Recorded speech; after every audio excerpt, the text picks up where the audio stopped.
One of the more remarkable discoveries in the 1970s about the Chacoan culture concerned the Chacoan roadway system.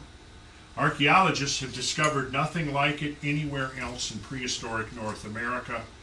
However, the guy who wrote this needs to consult with the archaeologists that have studied the Hopewellian and have been documenting the Great Hopewell Road up in Ohio, which is just what he's talking about here.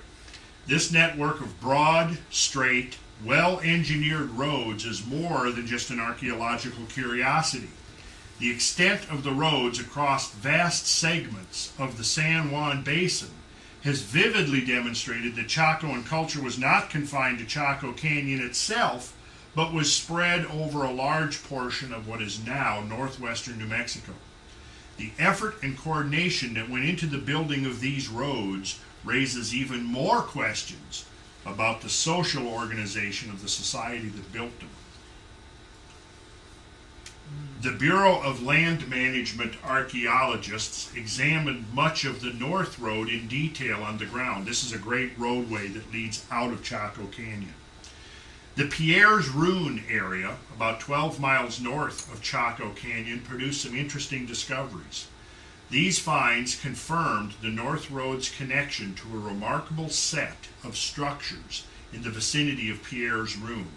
In 1976, an archaeological survey crew from the Chaco Center in Albuquerque, led by Robert Powers, inventoried the site. They described 3 massive constructions built in the classical Bonita architectural style. 2 faced one another atop a lofty mesa. These structures are collectively called the Acropolis. Powers noted that every major elevation within a kilometer of the Acropolis supported at least one structure. Few sites were at the base of these Badland pinnacles, but one of them was very special. It was the third and most massive of the Bonito-style constructions. BLM archaeologist John Stein calls it a unique architectural feature in the eastern Anasazi world. This structure apparently incorporated a lofty Badlands pinnacle as a sort of tower. At the top of this natural tower, the Chacoans had built a masonry platform, or possibly a housed kiva. This masonry structure is now entirely collapsed into rubble, but remaining atop the spire is a hearth. Many large fires have been built on it. Visibility from it in all directions is excellent, and it so happened that this spire and its hearth aligned with the center line of the North Road.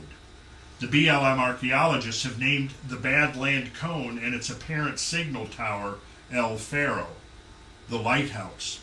So you've got to picture this now. As you're leaving Chaco Canyon, for whatever reason, you're on a pilgrimage or whatever the purpose is, it's a trade expedition or who knows, but you're traveling this dead straight roadway north, the Great North Road. And as you're traveling, it points directly to this spire, to this pinnacle that had a tower on it, that had a hearth in it where they were building large fires. So now if you're traveling at night, you see that tower and you know that the roadway is leading you dead on to that tower. Now the more interesting part of it is that, well, there's a couple of more interesting parts. That was part of a complex of what could have been hundreds of signal towers that covered the entire San Juan Basin, and that would have been visible. I have a lot more material I have to put together into my program on this, but essentially the idea was this. There were prominences. On top of these prominences, they would build the signal towers. The prominences were connected by this network of large, perfectly straight roadways and linked by ceremonial centers. Now, on the prominences, they built the towers. They had hearths for the building of huge bonfires, so that if somebody at the rim of Chaco Canyon, in one of the signal towers there, lit a fire, it could be seen from other signal towers in all directions up to 20 miles away. And it could be seen instantly, so that somebody would then turn around and create a second bonfire in a signal tower 20 miles north and 20 miles south of Chaco Canyon that could be seen within a matter of minutes by somebody else another 20 miles further north. So what would happen is that within a matter of minutes, they could send messages by means of these signal towers over the entire 60,000 square miles of the San Juan Basin. And where did they get all the wood? There's no trees. There's no trees. That's right. And that's what Jeremy was mentioning, is that that was another part of the incredible amount of work that went into creating this system, was the importation of all of the trees that were necessary, because all of these buildings that we're looking at in these kivas that are open to the sky, most of them were roofed over with timbers, involving the importation of tens of thousands of timbers. And the timbers are still being found. I mean, some of them were 2 and 3 feet in diameter. And they would typically do the usual, which Pueblo Indians still do, which is set out the posts to mark the 4 cardinal directions. And this is Chimney Rock, which was set out for precise astronomical alignments, rising and settings of the moon. This is some of the ruins that are on top of this mountain that this is on. In fact, the ruins, this picture is taken from these ruins right here. If the roadways were the first jolting stimulus causing archaeologists to expand their view of Chacoan culture to the entire San Juan Basin, the Outliers were the second. Although there was no comparable instrumental advance, it was like the surge of astronomical discovery that accompanies first use of any new observing device, such as a space telescope. In this case, the more the archaeologists looked, the more outlying communities they found. Chacoan outliers seemed nearly everywhere. Something important was going on here. And this would have been one of the extreme outliers, Wupatki. Now, the interesting thing about this, and this is where I want to go with my research into this, this particular ruins sits at the confluence of 2 major fault lines. Mm-hmm. And I believe that there might be something going on there as far as the integration of astronomy and geology. There's a blowhole here, which is just a hole that just goes who knows how deep, and it's basically blowing cold air out. Wupatki that I just showed you is just north up here. You go up here, like when you're going from Flagstaff up to Grand Canyon, Wupatki ruins are right in here. So they're actually completely outside the San Juan Basin. But I think what links it to that culture is the style of masonry work. It looks like the same style. But yeah, if you've gotten anything out of this, what I'm trying to convey here is the idea that there was this whole cultural phenomena going on out here hundreds of years before the Europeans arrived. And it has all the earmarks of a lot of these other ancient cultural things we've been looking at. It certainly seems to have parallels with the Hopewellian and Mississippian cultures, you know, in the eastern part of North America that built the mound structures. And that's one of the things I want to get into. 2 of the things that possibly link that are the straight roadway system. See, the problem is finding that roadway system in Ohio and Kentucky and Indiana and places like this is because, you know, out here is in the desert and it's preserved, but if you had forests and trees and everything growing over this, you wouldn't see them at all. So it's very likely that there was a lot more of these straight roadway systems linking, because just like here, the straight roadway systems link these various communities and the outliers with the central complex. It appears like Newark was a central complex, and there were straight roadways emanating out from it that linked the other big mound centers. Newark, Ohio, yeah. So, and it was going on at the same time. So I'm thinking that, you know, you probably had parallel cultural phenomena, or you had somebody instigating some kind of a system, and maybe it was the same people. Could it not have been they were reconstructing an earlier system? Sure. Yeah, in fact, I think that might be exactly what it is, reconstructing an earlier system. What happened to that contract? Well, the interesting thing there is some of the archaeologists' quotes where they're describing what appears to be residences, and it almost as if the entire San Juan Basin was just abandoned suddenly and simultaneously. Even to the point of where they go in and they say it looked like people got up and left in the middle of dinner and never came back.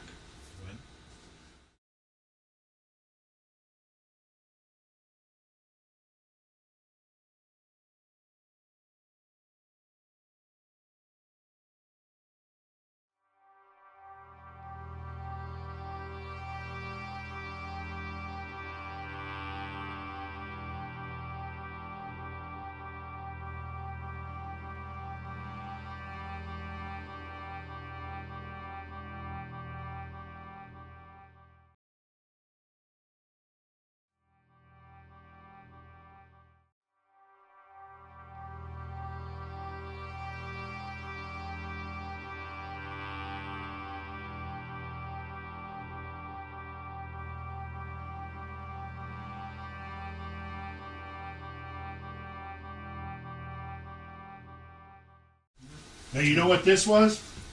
This was the apron George worn Washington. by George Washington when he opened the Lodge of Master Masons. That's right. The father of our country. This is what he wore. And he knew when he wore this apron and opened the lodge that basically they were undertaking the great work. See, now, with what we've learned, hopefully you're getting this. There have been catastrophes. The catastrophes have been very real. They're nothing that's just some kind of wacko New Age speculation, but have been scientifically confirmed over and over again. Secondly, the possibility that there have existed advanced, scientifically sophisticated cultures on this planet who have been completely lost to history.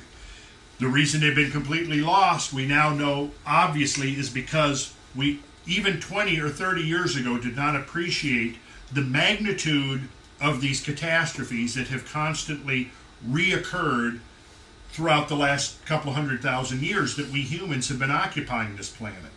So, as a result of these constant repeated catastrophes, going back, like in this one here, you've got these Heinrich events, which each one of those represents the onset or the termination of an ice age.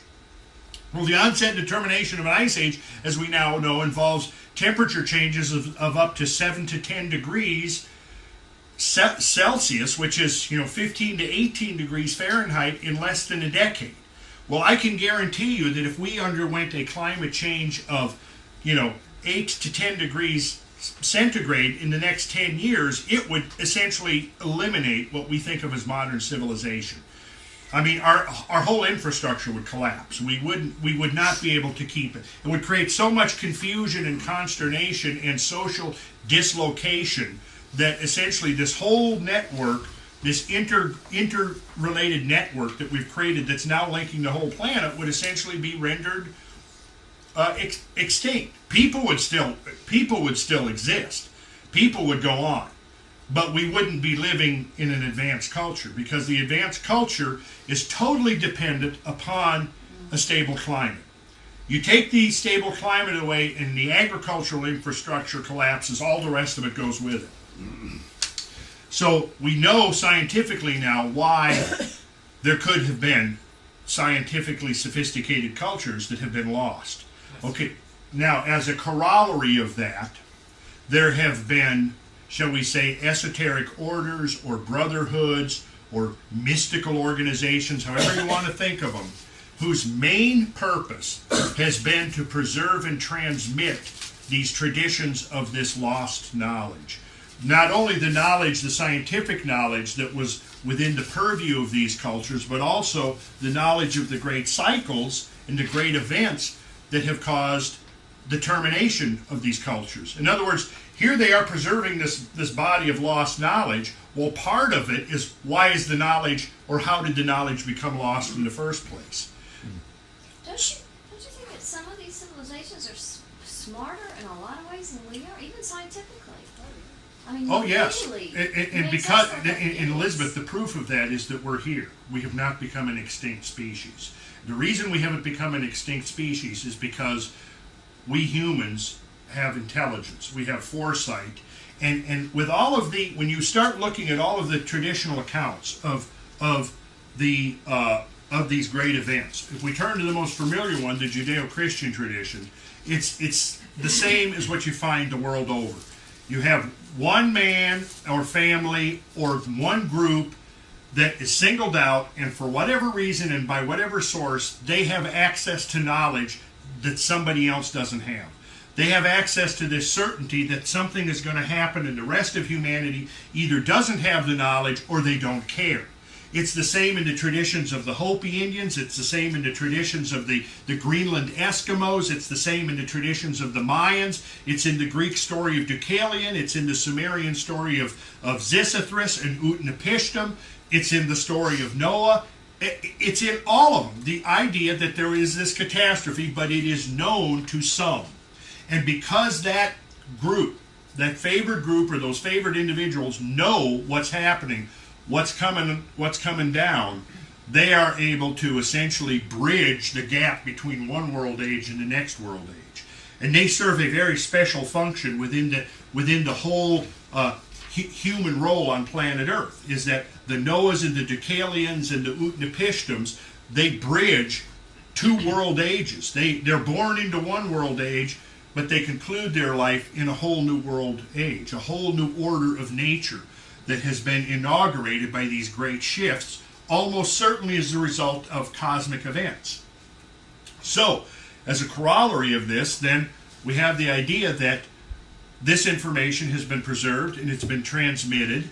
Much of it has been lost due to neglect or through deliberate suppression or just through the vagaries of time, but a lot of it is being rediscovered, and the gaps of the ancient knowledge are being filled in by modern scientific discoveries, verifying that, yeah, floods on a biblical scale have actually happened. Not that the whole world has been uniformly covered in water, but floods on a scale such that the survivors could easily conclude, yeah, the whole world got wiped out. The whole world got wiped out. Their whole world got wiped out, but obviously there were places of refuge, and that's another part of the traditional knowledge that's handed down, is this knowledge of the places of refuge. And there were places of refuge, and science is confirming that there were places of refuge on the planet. Places where you would have probably wanted to be during the last transition between the world ages. And that is where you can see the great animals have survived. The great Pleistocene megamammals, where did they survive? In sub-Saharan Africa. In the eastern highlands of Africa would have been a place where somewhere within there was a refugium, to use the ecological term, a place where species could survive and then recolonize or repopulate the vast ecosystems that had essentially been depauperated by these events. On a small scale, we saw the same thing happen after the aftermath of Mount St. Helens, with the complete decimation of several hundred square miles, and then the recovery of that area by the first incursions of these colonial plants, which were mainly ferns. Biologists refer to Lazarus taxa. Taxa being the taxonomic category of a group is like the species or the family or the genus. But a Lazarus taxa is essentially a taxa that appears to disappear from the fossil record, but then it shows up again. The reason it disappears is because most likely most of the individual members of that species were wiped out, but somewhere a few of them survived. So if you were in the right place, you probably would see a continuity in the fossil record, but over most of the areas, there's a break in the fossil record. And then after that break, some of the species that were there before the transition come back again, and they are referred to as Lazarus taxa, after, of course, the biblical story of Lazarus being raised from the dead. I tell you, okay, what you're bringing up is a question I wrestle with. I go back and forth thinking somebody somewhere, No, son. if me, a guy, of course, I'm an obsessive, dedicated researcher, and I've been doing this for 3.5 decades. Okay, so I put 2 and 2 together. Now the question is, and I've gone into masonry. I've been a mason almost 30 years. So having probed into the mysteries of masonry, what I've convinced myself of is that even though that knowledge is there, I haven't met anybody yet who's figured it out. But what they say about the whole way Hermetic traditions work is that there's the secret has layers. And in order to penetrate, you can't get to the inner layers until you've penetrated through the outer layers. And each layer provides the protection for the next layer. And you got to get through that layer to get to the next layer. But when you get to that second or third or fourth layer, there is something there to confirm that that is in fact the next level of the secret. That's how the whole thing, the whole structure is put together. All right, here is a Masonic image that is shown. This is typically an image that's shown on a Masonic carpet. And I've given lectures on this to a lot of Masons who probably would be less able to recognize the message there than you guys in this room. But if you look at it, all of the symbols are there. I've shown this to you before. You see this, everything is there. The whole message is right there. This is the whole mystery laid out right there. Exactly. But you have to read each of the individual symbols, and you have to put it all together to derive the meaning, the synergistic meaning that is greater than the sum of the parts.